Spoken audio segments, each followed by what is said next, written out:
राधे राधे, जय हिंद। आज का कॉन्सेप्ट है बोर का हाइड्रोजन स्पेक्ट्रम का अध्ययन, जिसके द्वारा हम एटम के स्ट्रक्चर के बारे में कुछ निष्कर्ष पर पहुंचेंगे और कुछ के लगभग संपूर्ण स्ट्रक्चर पर पहुंच जाते हैं, क्योंकि विभिन्न थ्योरियों में आपकी थॉमसन, जे रदरफोर्ड और बाबर सूत्र के आधार पर हम लगभग 60-70% एटम की स्ट्रक्चर के बारे में जानकारी ले चुके हैं। बोर महोदय ने हाइड्रोजन स्पेक्ट्रम, हाइड्रोजन परमाणु का रेखित स्पेक्ट्रम में अनेक रेखाओं या अनेक सीरीज प्राप्त की, तो इससे निष्कर्ष निकाला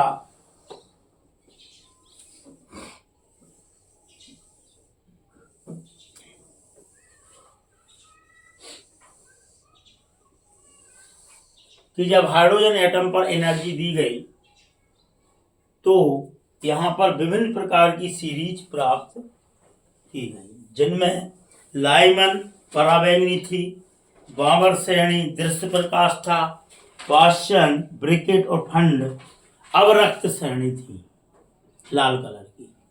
और ये श्रेणियां का जब स्पेक्ट्रम प्राप्त किया तो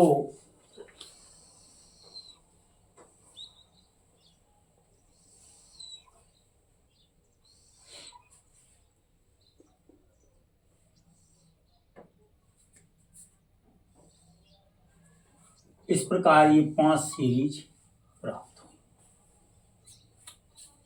अब इन सीरीज में फिर कई रेखाएं दिखाई दी, यानी कई रेखाएं दिखाई दी।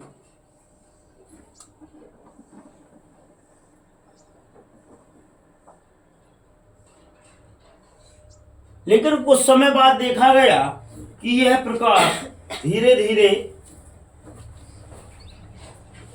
वापस कम होने लगा। तो अध्ययन किया कि स्टार्टिंग में जितनी भी कक्षाएं थीं, पूरा प्रकाश अंतिम कक्षा तक पहुंचा, प्रकाश तेज था। फिर जब वह एनर्जी देना कम किया तो यहां से प्रकाश कि ये फंड केवल कहां तक चलेगी, ये सीरीज अपनी निचली कक्षा तक। फिर सेकंड वाली सभी जो अंतिम कक्षा तक जा रही थी, कहां तक जा रही थी? अंतिम कक्षा तक। अब यहां से एक श्रेणी कम जाएगी, फिर 1, 2, 3, 4 अंतिम तक जाएंगी। फिर दूसरी कक्षा से तीसरी में फिर एक कम जाएगी, चौथी में फिर केवल एक रह जाएगी जो अंतिम कक्षा तक जाएगी। और इस प्रकार धीरे धीरे प्रकाश कम होता जाएगा। इससे यह निष्कर्ष निकाला गया कि इलेक्ट्रॉन अपनी कक्षा में क्या कर रहा है? चक्कर लगा रहा है, या स्थिर है या रह रहा है। और जैसे ही एनर्जी प्राप्त करता है, ऊर्जा प्राप्त करता है, तो वह अपनी कक्षा से बाहर उच्च कक्षा में पहुंच जाता है और अंतिम कक्षा में सभी कक्षाओं के इलेक्ट्रॉन पहुंच जाते हैं एनर्जी प्राप्त करके। कुछ समय बाद जब देखते हैं कि जब एनर्जी उनकी नष्ट हो जाती है तो वह अपनी अपनी कक्षाओं में वापस लौटने लगते हैं और धीरे धीरे अंतिम रूप में पुनः हाइड्रोजन प्रकाश शून्य की ओर पहुंचता है। तो यहाँ एक बात तो निश्चित हो गई कि इलेक्ट्रॉन विभिन्न कक्षाओं में प्रवेश करते हैं। तो हाइड्रोजन स्पेक्ट्रम से क्या सिद्ध हुआ कि मध्य भाग में पॉजिटिव चार्ज है जो नाभिक है, और इसके चारों ओर इलेक्ट्रॉन उपस्थित रहते हैं और वह अपनी कक्षा में रहते हैं। और जब इन्हें एनर्जी दी जाती है तो यह एनर्जी प्राप्त करके उच्च कक्षा में पहुंच जाते हैं।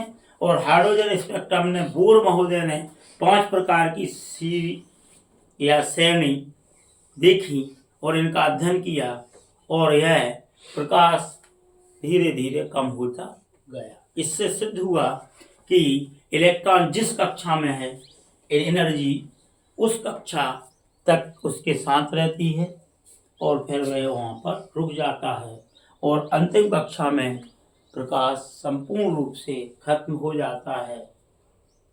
और इन कक्षाओं को N1, N2, N3, N4, N5, N6, N7 नाम दिया। अब लेकिन यहां तक तो खोज हो गई, लेकिन एक सबसे बड़ा जो दोष हुआ या जो सीमा बनी या प्रश्न उठा कि इलेक्ट्रॉन अपनी कक्षा में रह कैसे सकता है। जैसे मान लो हम कहें कि ये पेन यहां पर है, कैसे रहेगा जब तक इसके पास कोई ऊर्जा या कोई बंधन ना हो। अंतरिक्ष में कोई भी पार्टिकल्स या कोई भी पिंड, जैसे इसे मान लें हम सूर्य, अब सूर्य के चारों ओर ग्रह चक्कर लगा रहे हैं। अब वो ना सूर्य के पास जा रहे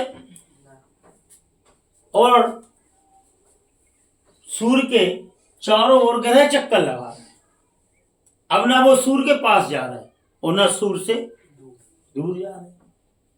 तो यहां पर बोर महोदय ने बोर त्रिज्या का फार्मूला दिया और कहा कि इलेक्ट्रॉन अपनी कक्षा में चक्कर लगाता है और जब वह चक्कर लगाता है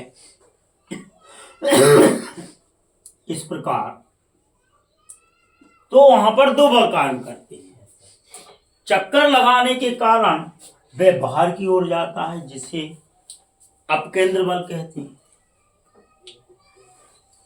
जैसे हम धागा में एक कण या पत्थर लगा के घुमाएं तो वो क्या होगा, बाहर जब घूमेगा तो बाहर की ओर खींचेगा। घूमने के कारण उसे अपकेंद्र बल लगेगा और घुमाना अगर बंद कर दें तो वो पत्थर धागा के रूप में नीचे लटक जाएगा। एक बल तो ये काम कर रहा है। दूसरा बल, यहां पर नाभिक में पॉजिटिव चार्ज है, इलेक्ट्रॉन नेगेटिव चार्ज है, तो यहां पर अट्रैक्शन फोर्स भी लग रहा है। और जब अट्रैक्शन फोर्स लगेगा तो यह नाभिक की ओर जाएगा। और जिस स्थिति में, जिस अंतरिक्ष में अभिकेंद्र बल, मतलब नाभिक वाला कौन सा है बल, अभिकेंद्र सेंटर फ्यूजन फोर्स, और चक्रण के कारण, गति के कारण कौन सा बल, केंद्र बल, अपकेंद्र बल और अभिकेंद्र बल, दोनों बलों का मान जब 0 हो जाएगा तो वह उसकी कक्षा का निर्माण कर देगी और ना इलेक्ट्रॉन अंदर की ओर जाएगा ना बाहर की ओर जाएगा। जिस प्रकार, जैसे हम एक प्रैक्टिकल करें, सामान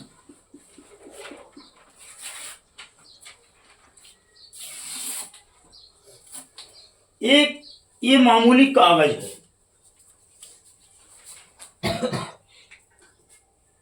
और इस कागज को हम दोनों हाथों से समान बल लगाएं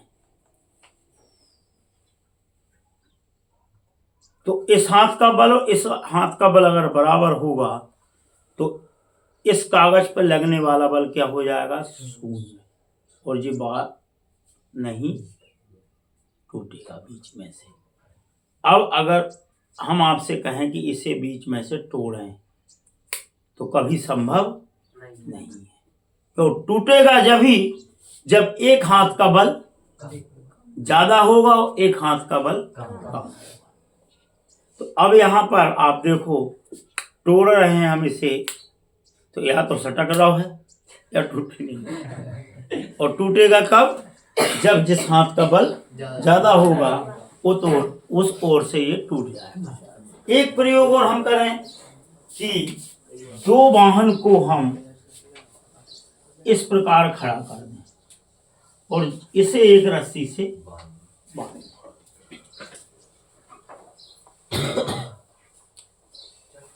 दोनों वाहन मान लो ट्रैक्टर है, ये भी 25 हार्स पावर का है और ये भी 25 हार्स पावर का है। इसकी भी स्पीड 10 है और इसकी भी स्पीड 10 है और दोनों में किसी भी प्रकार का अवरोध नहीं है और एक साथ चालू कर दिया जाए तो ये रस्सी नहीं टूटेगी, क्योंकि दोनों का बल समान होकर मध्य भाग में शून्य का मान एक कक्षा का निर्माण हो जाएगा।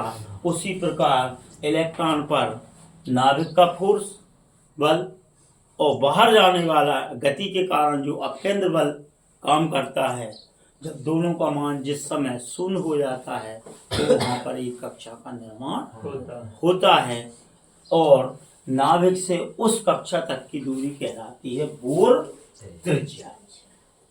तो बोर त्रिज्या के बारे में और बोर समीकरण स्पेक्ट्रम वाला, इसके संबंध में फार्मूला दिया बोर महोदय ने कि किसी इलेक्ट्रॉन पर लगने वाला बल डेल ई है, टोटल डेल ई बराबर E2 माइनस E1। अगर दोनों का मान बराबर है तो शून्य आएगा, एक का मान कम एक का ज्यादा है तो E का मान परिवर्तित हो जाएगा।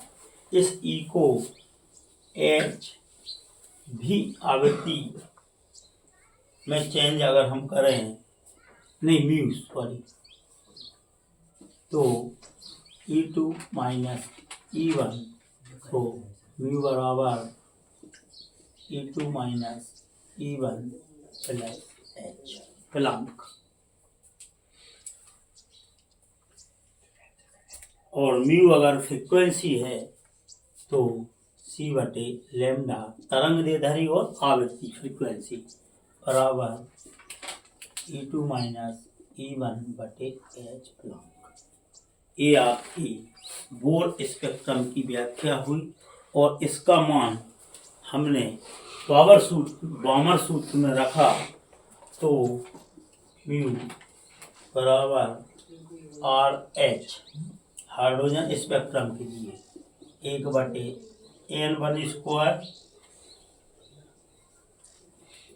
N2 स्क्वायर माइनस यहाँ N का मान 2 3 4 5 6 7 होगा, जो कक्षा के रूप में बाद में किया।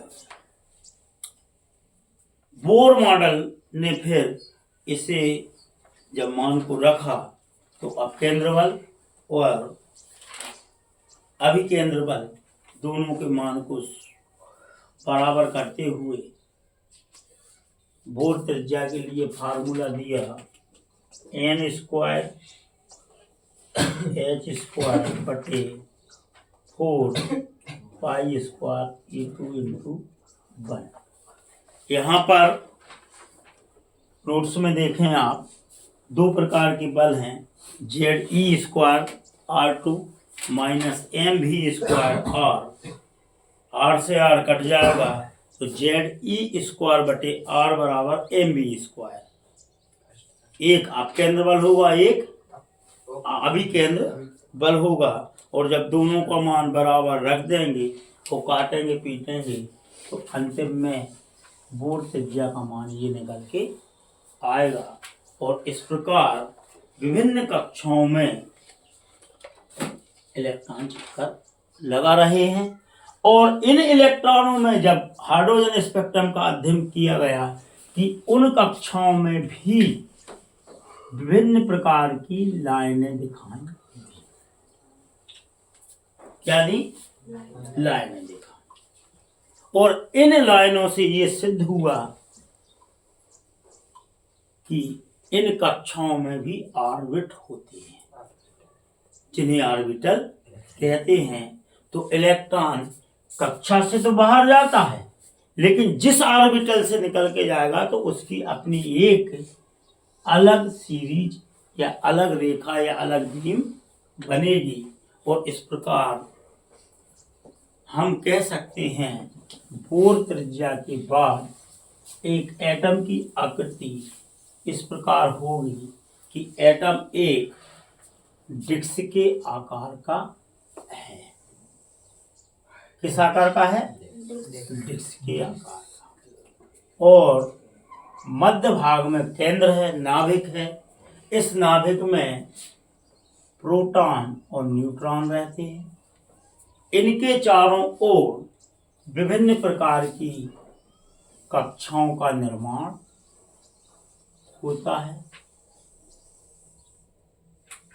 जिनका मान पावर सूत्र और बोर त्रिज्या और बोर हाइड्रोजन स्पेक्ट्रम से N1, N2, N3, N4, N5, N6 और N7 रखा गया। और इन कक्षाओं में ऑर्बिट होंगे S मतलब एक ऑर्बिटल, और एक ऑर्बिटल में अधिकतम 2 इलेक्ट्रॉन चक्कर लगाएंगे, और वो इस प्रकार नहीं लगाएंगे और इस प्रकार नहीं लगाएंगे, वो एक दूसरे के पीछे जाएंगे। क्यों जाएंगे? क्योंकि अगर वो इस प्रकार चक्कर लगाएंगे तो जी आपस में टकरा जाएंगे, और अगर वो इस प्रकार चक्कर लगाएंगे तो आपस में टकरा जाएंगे, और अगर वो इस प्रकार चक्कर लगाएंगे एक के पीछे एक तो वे आपस में कभी नहीं टकराएंगे। और इस प्रकार S में 2 इलेक्ट्रॉन चक्कर लगाते हैं। दूसरी कक्षा में S और P रहेंगे। S में एक ऑर्बिट है, P में कितने हैं? 3 ऑर्बिट, जिसमें 3 अक्ष होंगे, जिसे हम अगली कक्षा में पढ़ेंगे, अगले पीरियड में पढ़ेंगे। इसी प्रकार S P D में 5 ऑर्बिट रहेंगे, और 5वीं में S P D F, और 6वीं में S P D, 5वीं में F फिर S, और कक्षाएं बदलती जाएंगी। और इस प्रकार एक एटम का हमारे सामने दृश्य आया कि इलेक्ट्रॉन में नाभिक होता है, नाभिक में प्रोटॉन होता है और न्यूट्रॉन होता है। नाभिक के विभिन्न चारों ओर अंतरिक्ष में कक्षाएं होती हैं, जिनमें इलेक्ट्रॉन चक्कर लगाते हैं, और वो भी अपने अपने ऑर्बिट में, अपने अपने ऑर्बिटल में। और इस प्रकार एटम एक डिस्क की आकृति का होता है। अब यहां कक्षा तक तो हमें समझ में आ गई। अब कक्षा की ऑर्बिटल। अब ऑर्बिटल पहला कहलाता है S मतलब नाभिक के चारों, नाभिक के चारों ओर चक्कर लगा रहा है। तो S ऑर्बिटल क्या है? S ऑर्बिटल गोलाकार है, और वह नाभिक के चारों ओर चक्कर लगाता है इलेक्ट्रॉन इस कक्षा में।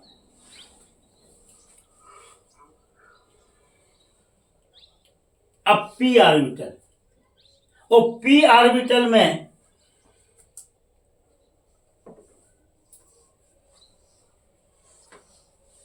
X, Y, Z 3 ऑर्बिट हैं।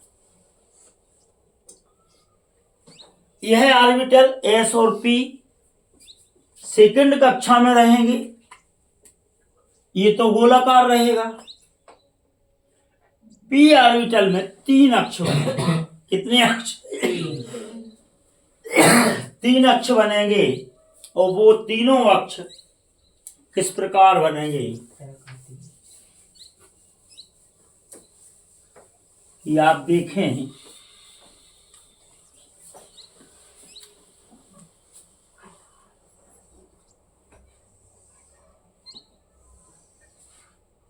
इस प्रकार पहला एस ऑर्बिटल से कुछ दूर, लेकिन कैसा बनाएगा? गोलाकार, दीर्घवृत्ताकार, और 2 इलेक्ट्रॉन इसमें चक्कर लगाना है। 2 इलेक्ट्रॉन के बाद जैसे ही तीसरा इलेक्ट्रॉन आएगा तो ये कहलाएगा आपका एक्स अक्ष। तो स्वाभाविक है इलेक्ट्रॉन इलेक्ट्रॉन नेगेटिव है, तो उसको क्या करेंगे? रिपल्सन करेंगे। तो कक्षा तो वो ही रहेगी, लेकिन उसकी दिशा बदल जाएगी। मतलब 2 इलेक्ट्रॉन इस प्रकार चक्कर लगा रहा है, 2 नाभिक से उसकी दूरी सेम है, लेकिन जैसे ही तीसरा इलेक्ट्रॉन आएगा तो उसको रिपल्सन कर देगा और वो चक्कर कैसा लगाएंगे? इस प्रकार। तो ये दूसरा अक्ष बन जाएगा। कौन सा? वाई अक्ष। यहां पर 2 इलेक्ट्रॉन चक्कर लगाएंगे और ये कैसे होंगे? डमलाकार, डम्बल के आकार। डमलाकार मीन्स जब दूरी बढ़ेगी तो ये गोल थे, तो ये कुछ इस प्रकार से मूवमेंट करेंगे, बीच में नाभिक रहेगा। तो जैसे आपने देखा होगा मौत के कुएं में जब साइकिल चलती है तो स्टार्टिंग में जब नीचे से चलती है तो वो गोल चलती है, लेकिन जैसे ही कुआं की आकृति बढ़ती जाती है, क्षेत्रफल, तो साइकिल जब राउंड लगाती है तो कुछ केंद्र के पास जाती है, मतलब नीचे की ओर, और फिर ऊपर की ओर आती है। तो वह डमलाकार आकृति कहलाती है। अब ये 4 इलेक्ट्रॉन के बाद जब 5वां इलेक्ट्रॉन आएगा तो दोनों ओर से रिपल्सन होगा। जब दोनों ओर से रिपल्सन होगा तो एक्स अक्ष का निर्माण होगा और यहाँ पर भी डमलाकार आकृति बनकर इलेक्ट्रॉन चक्कर लगाने लगेगा। अतः एस ऑर्बिटल में एक एक्स अक्ष होता है जो गोल है, दूसरा वाई अक्ष होता है जो डमलाकार है। डमलाकार मीन्स यहाँ बीच में गैप है।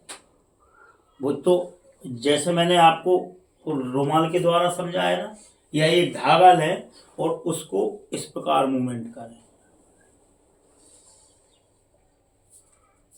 ये मूवमेंट होगा इस प्रकार, तो बीच में गैप है, लेकिन हमको दिखाई देगा चित्र में कैसा? चिपका हुआ, जबकि इस रेखा और इस रेखा के बीच में गैप है जहां नाभिक स्थित है। तो एक बार इलेक्ट्रॉन दूर जाएगा, एक बार पास आएगा नाभिक के, तो वो एक डमलाकार आकृति का निर्माण होगा। तो ये कहलाएगा आपका एक्स अक्ष, ये कहलाएगा वाई अक्ष। इलेक्ट्रॉन इलेक्ट्रॉन के रिपल्सन के कारण यहाँ पर तीसरी कक्षा का निर्माण होगा, जिसे हम क्या कहेंगे? वाई अक्ष। और यहाँ पर भी इलेक्ट्रॉन डमलाकार चक्कर लगाएगा। इस प्रकार पी ऑर्बिटल में 3 ऑर्बिट होते हैं, एक एक्स, एक वाई और एक जेड, और एक में अधिकतम 2 इलेक्ट्रॉन रह सकते हैं। अतः पी ऑर्बिटल में कुल टोटल 6 इलेक्ट्रॉन रहेंगे। एस ऑर्बिटल में 1 ऑर्बिट है, यहाँ अधिकतम 2 इलेक्ट्रॉन है। बात समझ में आई? अब इसी प्रकार अगली कक्षा में जब जैसे इलेक्ट्रॉन जाएगा तो क्षेत्रफल बढ़ेगा, तो इलेक्ट्रॉनों की संख्या बढ़ेगी, तो जो गोल वृत्ताकार चक्रण था वह दीर्घ वृत्ताकार बनता जाएगा। ऐसा दीर्घ वृत्ताकार, और इलेक्ट्रॉनों की संख्या भी बढ़ जाएगी। और जब इलेक्ट्रॉन की कक्षा में वो संख्या बढ़ेगी तो ऑर्बिट भी बढ़ जाएंगे। तो एक्स अक्ष में जाएगा पहले, तो फिर वाई में जाएंगे 2 इलेक्ट्रॉन, फिर कहाँ जाएंगे? एक्स में। अब एक्स के बाद जो रिक्त स्थान रहेगा एक्स वाई जेड, सॉरी ये जेड है, ये एक्स और जेड के बीच में जो रिक्त स्थान रहेगा इलेक्ट्रॉन रिपल्सन के कारण यहां चक्कर लगाएगा। तो कुल मिला के एक्स अक्ष, वाई अक्ष, जेड अक्ष, एक्स वाई जेड, तो ये 2 हो गए एक्स वाई जेड, पी के हो गए। अब डी की बात कर रहा है तो एक्स में जाएगा पहले, फिर वाई में जाएगा, फिर जेड में जाएगा, और 6 इलेक्ट्रॉन के बाद जैसे ही 7वां इलेक्ट्रॉन आएगा तो वह यहाँ रिपल्सन के कारण एक नई कक्षा का निर्माण करेगा, जिसे एक्स स्क्वायर जेड स्क्वायर, नहीं सॉरी, एक्स या वाई या एक्स स्क्वायर जेड स्क्वायर अक्ष कहेंगे। और यहाँ भी यह डमलाकार आकृति में चक्कर लगाएगा।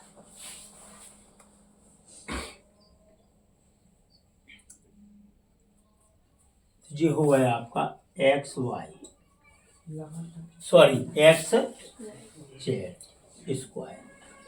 अब 2 इलेक्ट्रॉन जाने के बाद 8 हो गए। अब जैसे ही नवा इलेक्ट्रॉन आएगा तो वो कहाँ जाएगा?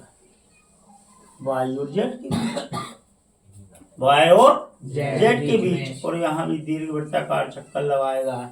इसीलिए नाभिक बीच में से उठा हुआ और दीर्घवृत्ताकार की जगह पिंडाकार, अंडाकार चक्कर लगाएगा और डमलाकार चक्कर लगाएगा। तो सिरों पर क्या होगा उसका? तो एक डिस्क की आकृति बन जाएगी। और इस प्रकार यहाँ पर एक्स स्क्वायर और वाई स्क्वायर एक नई ऑर्बिटल का निर्माण होगा। और डी ऑर्बिटल में कुल टोटल ऑर्बिट कितने होंगे? 1 2 3 4 5। अधिकतम कितने इलेक्ट्रॉन रहेंगे? 2 इसमें, 2 2, ये हो जाएंगे डी में 10 इलेक्ट्रॉन।